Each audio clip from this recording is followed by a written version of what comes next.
Resiliência e o sentido da vida. O momento que nós vivemos, de fato, faz a gente parar, olhar para nós mesmos e fazermos essas perguntas. Qual é o sentido de tudo que a gente faz? Qual é o sentido das coisas à nossa volta e daquilo que faz a gente levantar mais cedo, correr atrás de muitas coisas?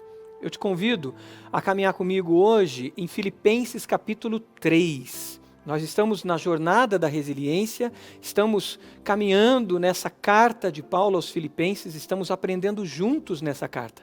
Te convido agora a abrir a sua Bíblia, a pegar uma caneta, um bloco de notas e você fazer as anotações, porque eu tenho certeza que você vai ser abençoado pela palavra de Deus que vai ser ministrada nesse instante.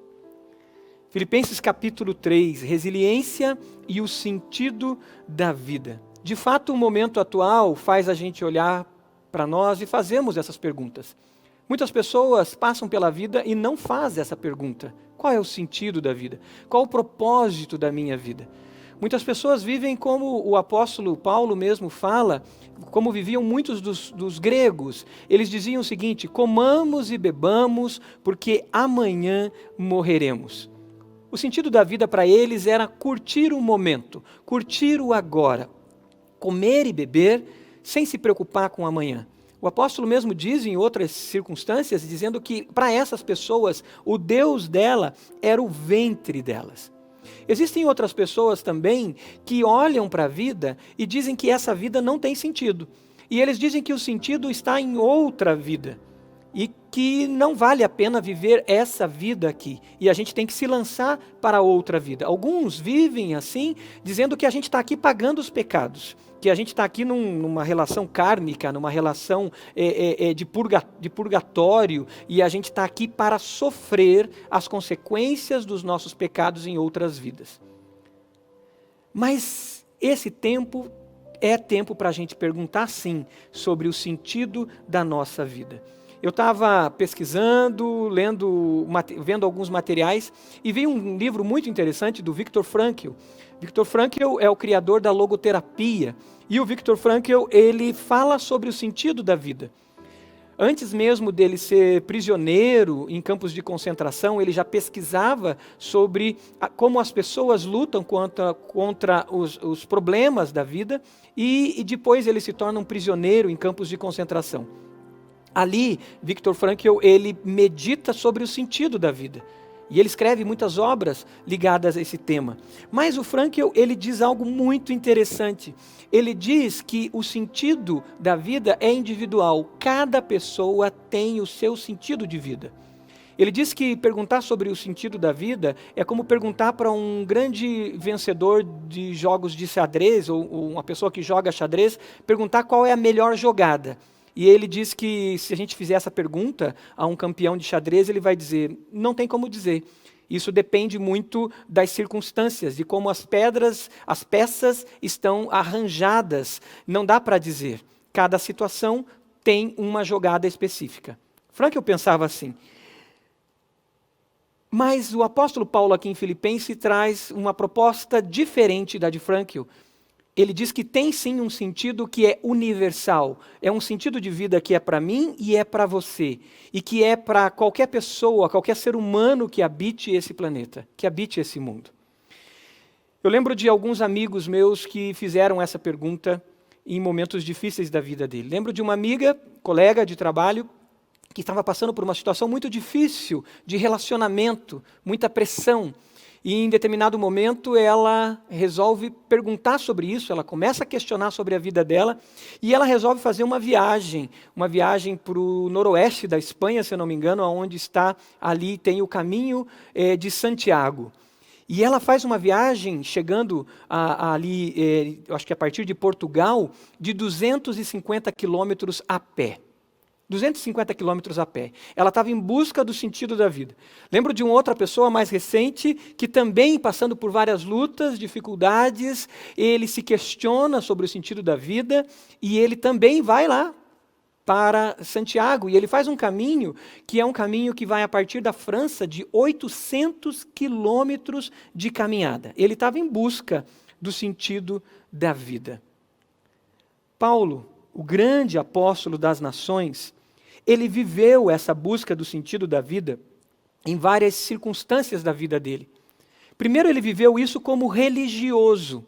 Se você lê Filipenses capítulo 3, se você já abriu a sua Bíblia em Filipenses capítulo 3, você vai encontrar as credenciais do apóstolo, mostrando como ele buscou o sentido da vida em várias áreas da vida dele. E aqui ele destaca principalmente a área religiosa.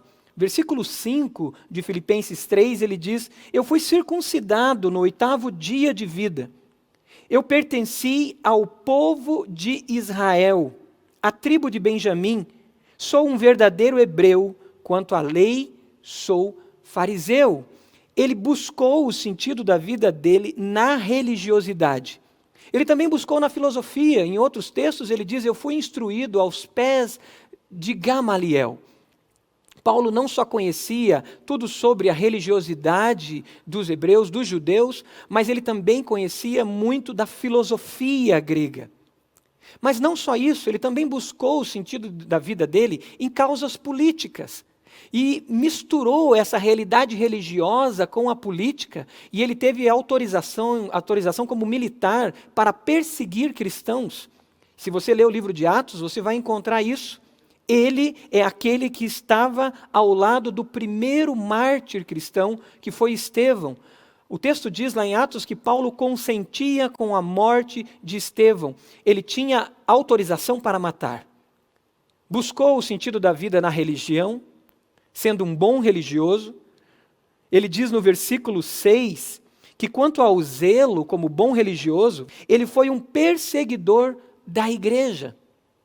E ele diz quanto à justiça que há na lei, ele era irrepreensível. Um religioso, um filósofo, um político, militar, e nisso ele não encontrava o sentido da vida, um vazio dentro dele. Na religião ele encontrou o peso da religião, o fardo da religião. É por isso que o grande apóstolo Paulo fala tanto na graça. Na filosofia ele encontrou o vazio da filosofia. E na política ele encontrou a dor na vida dele e a dor que ele causou na vida de outros, quando ele, com autorização militar, ele persegue e mata. Você tem buscado o sentido, você tem perguntado nesse tempo de reclusão qual é o sentido da sua vida? Esse é um tempo para isso. Não dá para a gente ficar fazendo maratonas na internet, maratonas na TV. Não dá para a gente passar esse período de chamada para reclusão, não para isolamento, mas para reclusão, não só a reclusão dentro de casa, mas a reclusão na nossa alma, sem perguntar sobre o sentido. Talvez você está correndo atrás do sucesso e de repente a tua carreira deu uma brecada. E tudo pode ser mudado e tudo está mudando. Atrás do prazer, da satisfação. E cada dia que passa você percebe que o prazer não te preenche, e mais prazer, um buraco sem fundo, uma sanguessuga que arranca todas as suas forças. A religião, talvez. A pergunta é: qual é o sentido da sua vida?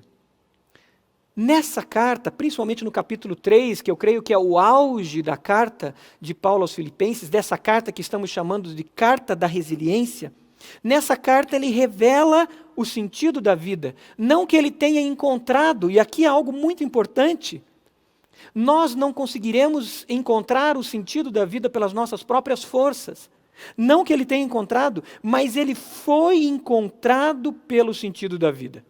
Olha o versículo 7 de Filipenses capítulo 3. Ele diz: para mim, o que era lucro, a sua religiosidade, a sua capacidade filosófica, as suas credenciais políticas como cidadão romano e militares com autorização do Sinédrio para matar, tudo isso que era lucro, passei a considerar como perda por causa de Cristo. O versículo 9, ele diz assim: e eu quero ser encontrado em Cristo, e ser encontrado nele. E eu não quero ter a minha própria justiça, não tendo a minha própria justiça que procede da lei. mas a justiça que vem mediante a fé em Cristo Jesus, a justiça que procede de Deus e se baseia na fé. Agora, esse homem que tinha muitas credenciais, esse homem que tinha muitos motivos para se orgulhar, ele agora diz que ele foi encontrado. Ele encontrou e foi encontrado.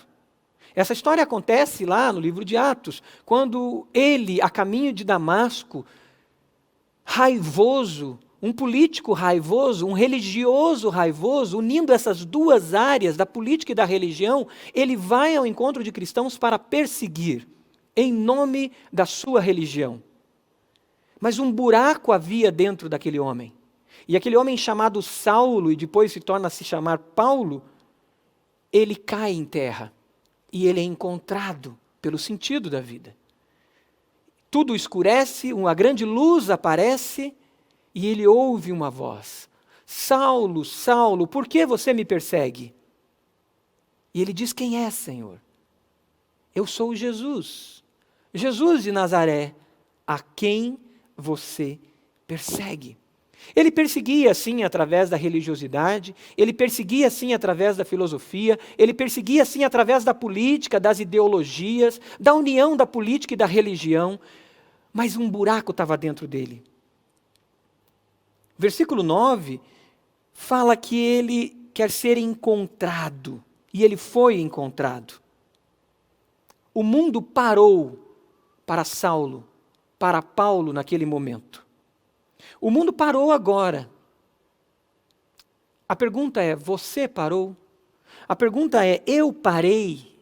E eu olho para mim mesmo e ainda estou perguntando isso, nesse tempo que nós estamos vivendo, eu parei? Ou eu estou correndo atrás do prazer e agora eu acho que eu posso realmente ficar navegando, buscando formas de prazer, correndo atrás de trabalho e mais trabalho, e dentro de casa eu não paro mais de trabalhar, correndo atrás do sucesso, correndo do medo, achando que eu vou perder meu emprego, achando que eu vou perder meus clientes, achando que eu vou perder tudo. O mundo parou. E como disse C.S. Lewis, o megafone de Deus está gritando, está proclamando, pare. E pergunte para si mesmo, você vive o sentido da vida? O que você faz sentido? É o momento de parar, pare. Pare com as brigas políticas. Pare com as brigas pelo dinheiro, pelo sucesso, por ter. Pare com as brigas religiosas, do eu, a minha religião. E volte-se para dentro de si mesmo. Paulo ficou cego nesse encontro com o sentido da vida. E nesse encontro ele ficou cego para que ele pudesse ver. Muitas vezes, Deus permite que a gente pare, que fiquemos cegos, que fiquemos presos, que a dor tome conta, para que a gente olhe para nós. E Deus diz, aquietai-vos e sabei que eu sou Deus. Pare. O que o apóstolo nos mostra aqui no versículo 9 é que nós não temos que correr. O que ele revela para nós aqui é que Jesus é a nossa justiça, que Jesus já fez o que nós tínhamos que fazer. Ele diz o seguinte, é Jesus que nós temos que encontrar. Porque em Jesus nós encontramos o verdadeiro sentido da vida. Você já teve um encontro com Jesus? Ou você ainda está correndo, dentro de igrejas cristãs talvez, atrás da religião? O que nós temos que olhar para essa realidade, e a partir da experiência do apóstolo Paulo, é que nós precisamos parar. E parando, encontrar a justiça em Jesus. Encontrar a justiça nele, com ele, num relacionamento com ele, um relacionamento de adoração, um relacionamento com o Criador, o versículo 3 vai falar sobre isso, quando ele fala sobre aquelas pessoas que estavam obrigando todo mundo a se circuncidar, estava perseguindo as pessoas para que eles obedecessem os parâmetros da religião deles. E ele diz no versículo 3, pois nós é que somos a circuncisão, nós que adoramos pelo Espírito de Deus, que nos gloriamos não em nós mesmos, mas ele diz, nos gloriamos em Cristo Jesus, e não temos confiança alguma na carne. A confiança não está em nós mesmos. Você ainda confia nas suas habilidades como um grande empreendedor? Você ainda confia nas suas habilidades como uma pessoa muito criativa e que sempre consegue uma solução para sair do problema? Você ainda confia nas suas habilidades religiosas e nas suas práticas e ritos religiosos? Confia no fato de você ter sido alguém que venceu, que conseguiu se superar? Não, a nossa confiança não deve estar na carne, nas nossas habilidades humanas, pois elas têm um teto, elas têm um limite, e elas impedem a gente de transcender, que é o maior desafio da resiliência, transcender para ir além, e aí de fato encontrar o sentido da vida, que está em Jesus. Sobre esses apelos do mundo sobre nós, seja da religião, seja do mundo secularista, o apóstolo, falando dos religiosos que pressionavam o povo, ele chama eles de cães. Olha o versículo 2. Versículo 2 ele diz, cuidado com os cães, cuidados com esses que praticam o mal, cuidado com esses homens da mutilação, essa é a tradução literal, ali quando ele diz cuidado com os da falsa circuncisão.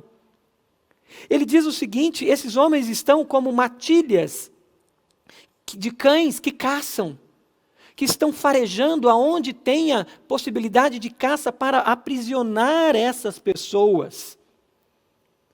E nós vivemos isso. Hoje, você navegando pela internet, você vai encontrar todo tipo de oferta, de solução rápida, de solução mágica, muitas usando o nome de Cristo. Muitas usando a Bíblia Sagrada. Mas são ofertas humanas.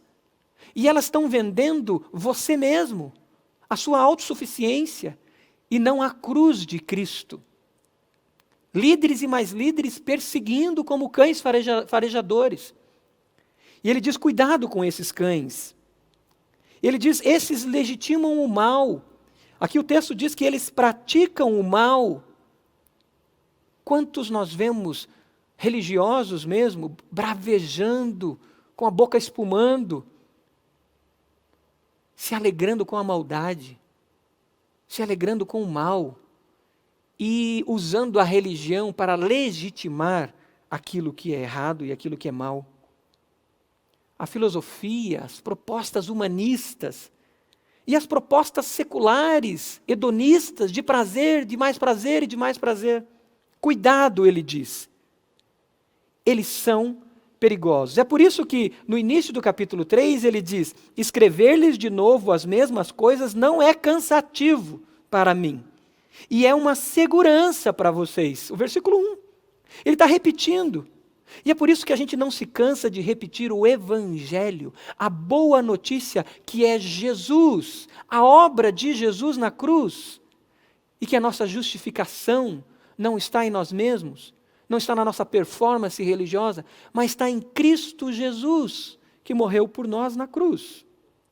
Não é o que fazemos, mas o que Jesus já fez por nós.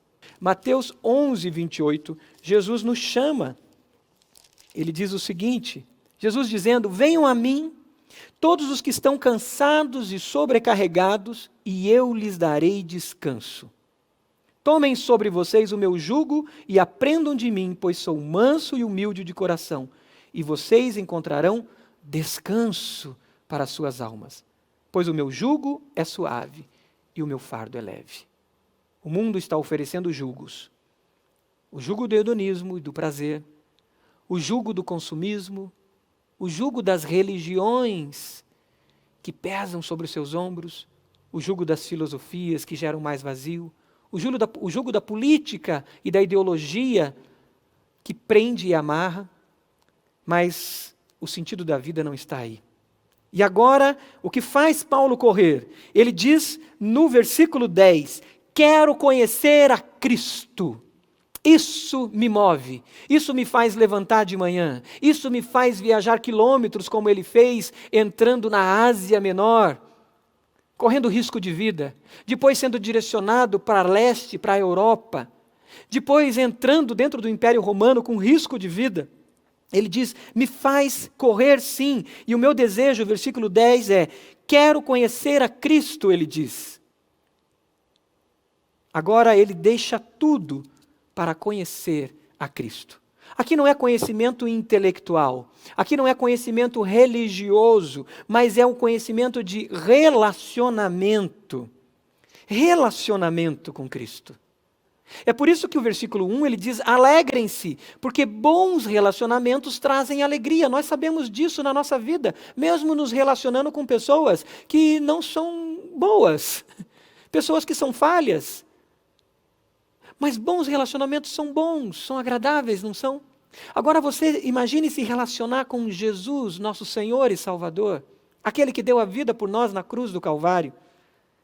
E ele diz, alegrem-se no Senhor.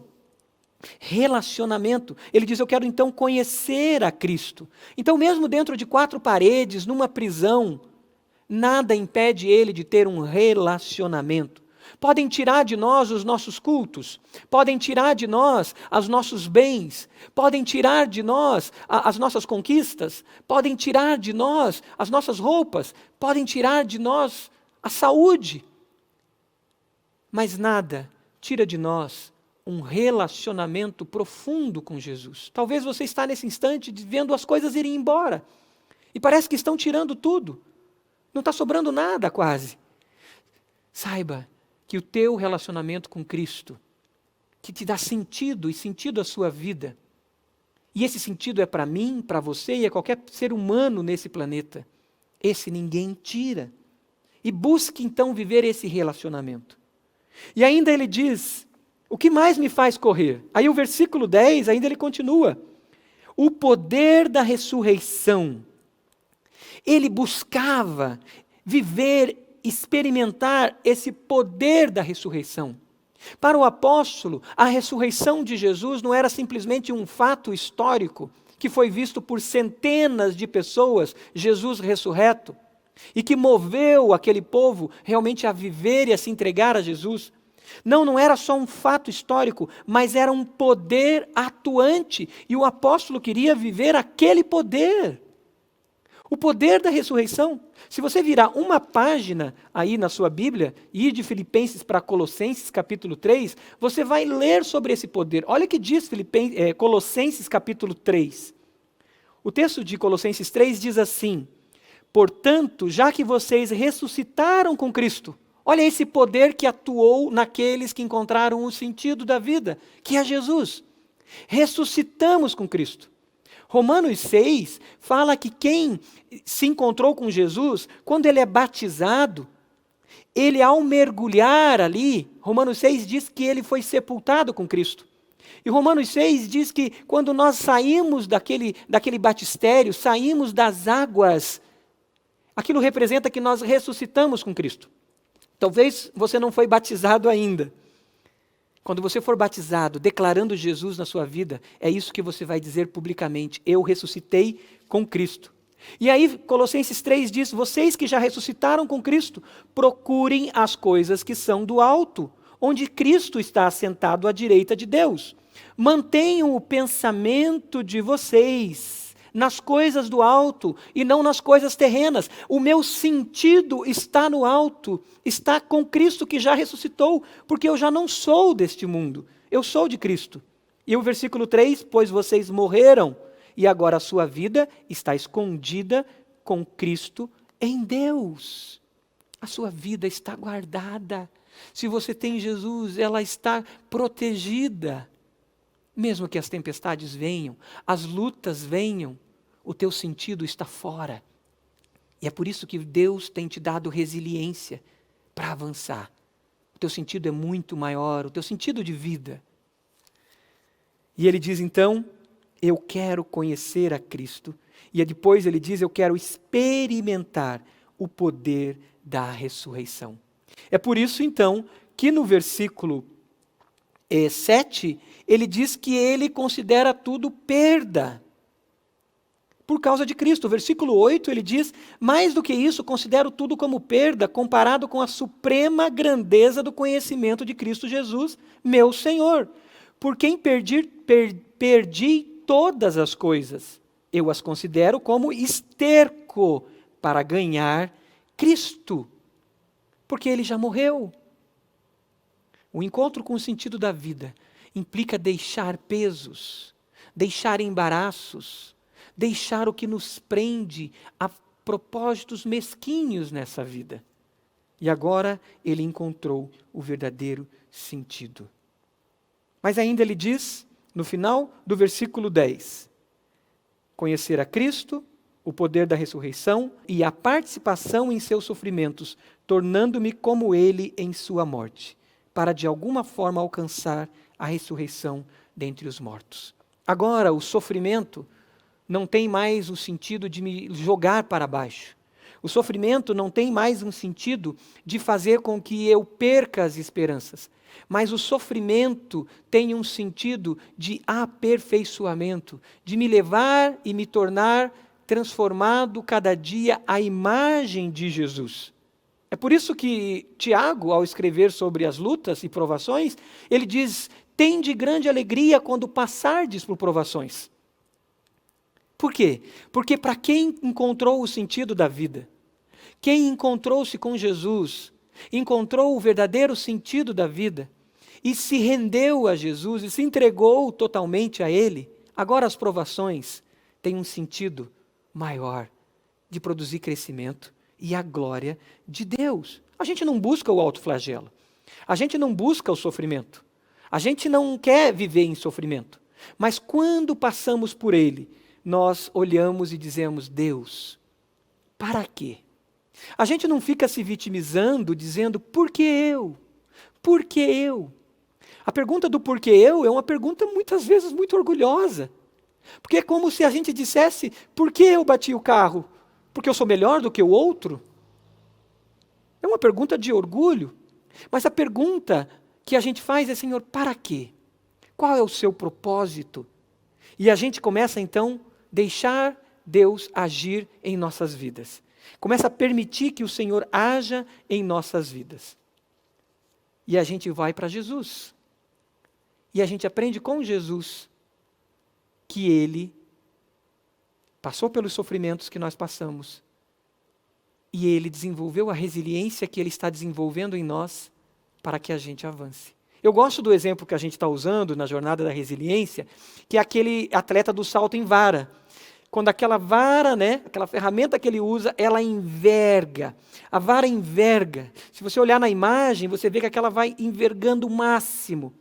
Mas ao envergar, depois ela lança aquele atleta para um destino maior.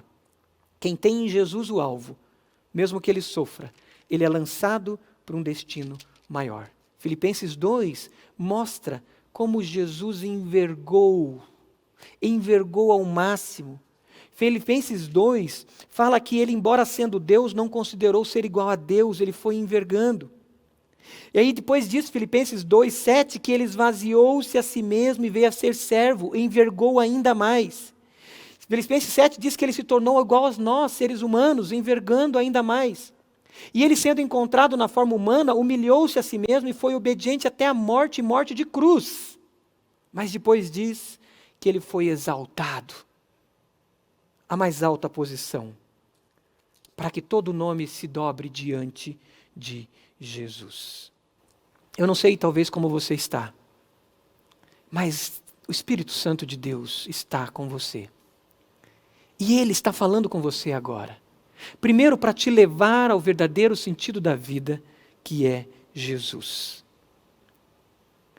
E te levando a Jesus, fazer você se render a Ele, te convencendo do pecado, da justiça e do juízo, para que você se entregue totalmente a Ele.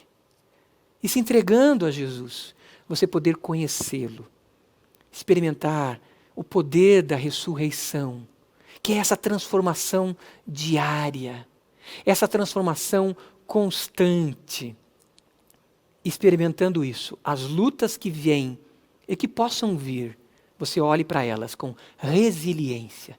E como Jesus, você olhe para o alvo. Sabe aquela minha amiga budista que foi para Santiago de Compostela, caminhou 250 quilômetros, ela voltou cheia de histórias, foi muito interessante eu ouvir as histórias dela, mas ela não encontrou o sentido da vida. Passaram-se dias, um dia ela viu eu lendo o Novo Testamento pequenininho, aquele Novo Testamento que os gideões entregam. Eu carregava no meu bolso da calça, eu ia para o trabalho sempre lendo o Novo Testamento. Era um jovem de 19 anos, 18 anos de idade. E aí ela falou, por que você lê tanto esse livro? E um dia eu disse para ela, porque aqui, com 15 anos de idade, eu encontrei o sentido da vida. E ela falou, por que você não me ofereceu isso antes? E eu comecei a ler com ela o Evangelho de João. E eu estava lendo e eu achava que ela não estava absorvendo. Um dia nós saímos, vários amigos da empresa saíram, e eu fui deixá-la em casa. Deixei ela em casa, e aí ela me chamou para entrar. Quando eu entrei, ela falou, eu quero Jesus. O que eu faço para eu ter Jesus? Meu coração está pedindo Jesus. Eu falei, faça uma oração de entrega. E ela falou para mim, só isso? Eu falei, é. Ela falou, não precisa de nenhum ritual. Ela era budista. Muitos ritos ela sabia fazer. Eu falei, não. Mas se você quiser, se ajoelhe e faça essa oração de joelhos. E ela fez aquela oração e entregou a vida dela a Jesus. Quando a gente levantou, ela foi tirando os ritos dela da casa dela, guardando numa caixa e dizendo, eu não preciso de mais nada das minhas religiões, das minhas filosofias e das minhas buscas. Obrigado, Marcos. Eu tenho Jesus. Talvez você esteja nessa situação. E esse é o momento de você fazer uma oração. Não precisa de ritos, mas de uma oração. Diga, feche seus olhos onde você está e diga, Senhor Jesus, eu confesso que eu ando correndo e que eu andei correndo atrás do sentido, correndo pelas minhas buscas pelo prazer, correndo pelos relacionamentos que têm me abatido, correndo pelo sucesso, correndo pela religião, correndo dentro de uma igreja, Jesus. Ó Jesus, eu confesso que isso não me deu sentido, eu quero a Ti, Jesus, somente a Ti. Diga isso, eu quero a Ti, Jesus, eu quero o Senhor na minha vida. E diga, eu Te recebo, Jesus, como meu Senhor e meu Salvador. Você fez essa oração? Por favor, não caminhe sozinha, não caminhe sozinho. Agora vai aparecer uma tarja aí embaixo, e ali tem um número de WhatsApp, para que você faça contato conosco na jornada da resiliência. Nós caminhamos com outros. Mande uma mensagem no chat dizendo, eu entreguei minha vida a Jesus, eu sou de Jesus, eu não sou mais da religião. Eu não sou mais alguém que corre atrás, eu sou de Jesus. Diga isso, proclame isso. Isso é motivo de proclamação, de festa. Talvez você está perto de Jesus, mas não tem buscado conhecer a Ele em intimidade. Faça um propósito agora. Eu quero viver em intimidade com Jesus. Quero ser um verdadeiro adorador. Quero parar tudo e deixar para olhar para Cristo. E aquilo que tenho, eu quero usar para Cristo. Se é a minha carreira, se são meus dons, se são minhas habilidades, se é a minha empresa, se são meus diplomas, se é a minha casa, meu carro, tudo isso é para Jesus, para conhecer a Jesus e experimentar o poder da ressurreição. Talvez o Espírito Santo já está te mostrando, e eu creio que Ele está te mostrando coisas que você tem que renunciar, para que você vista e se revista do novo homem.